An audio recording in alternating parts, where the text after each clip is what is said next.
How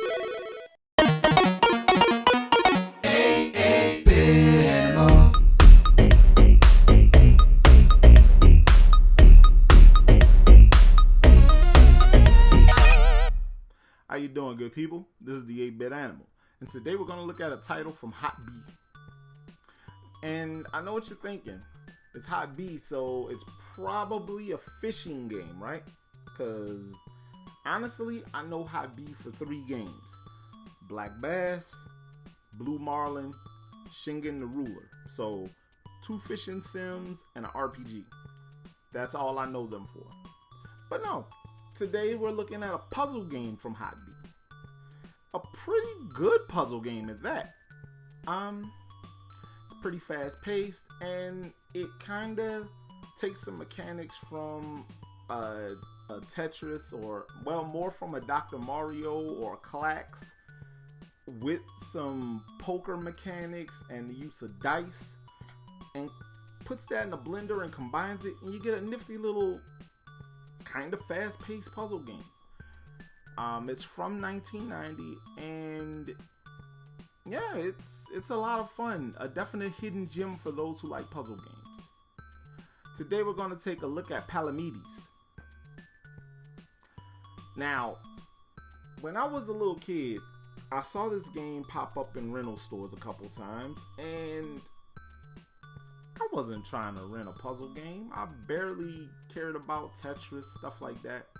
And, you know, I'm not better off for kind of eschewing puzzle games back in the day. Puzzle games teach problem solving skills. The same way that strategy games and RPGs and stuff like that teach problem solving skills. Puzzle games do it in a shorter order than standard games, though.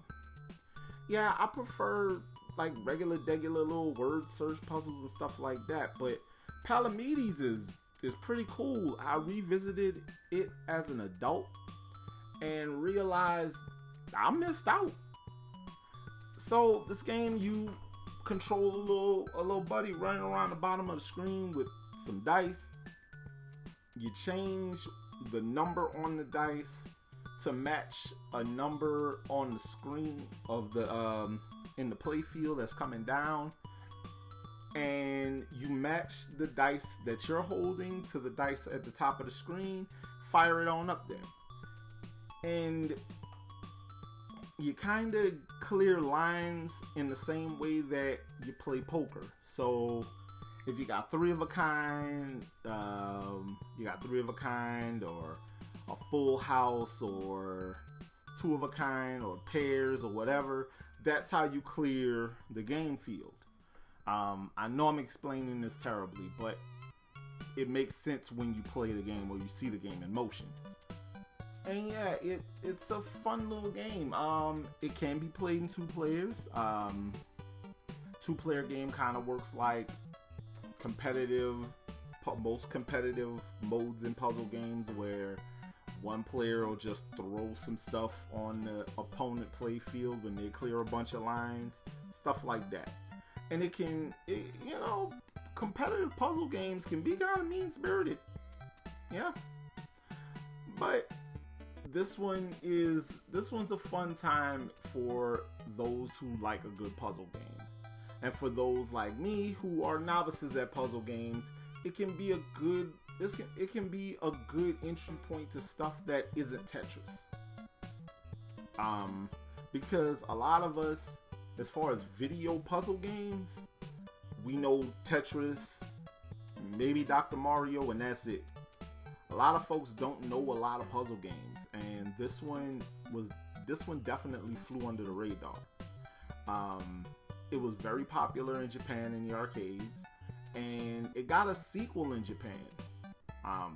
Palamedes 2 Star Twinkles or something like that. It's a very, very funny, very cutesy little title. But this is a fun puzzle game, and I heartily recommend it to those who like a good little puzzle game and want something different, to test themselves out.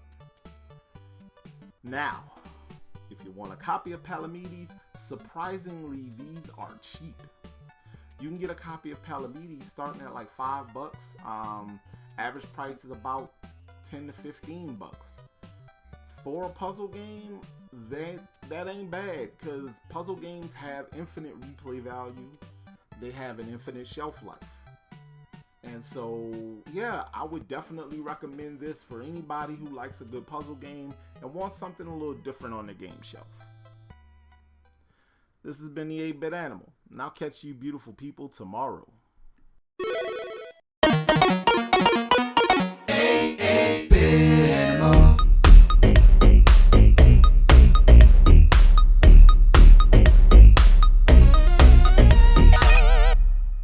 Tomorrow. Hey, yo, Doc Brown, let me borrow the DeLorean. I gotta stop this game from being made.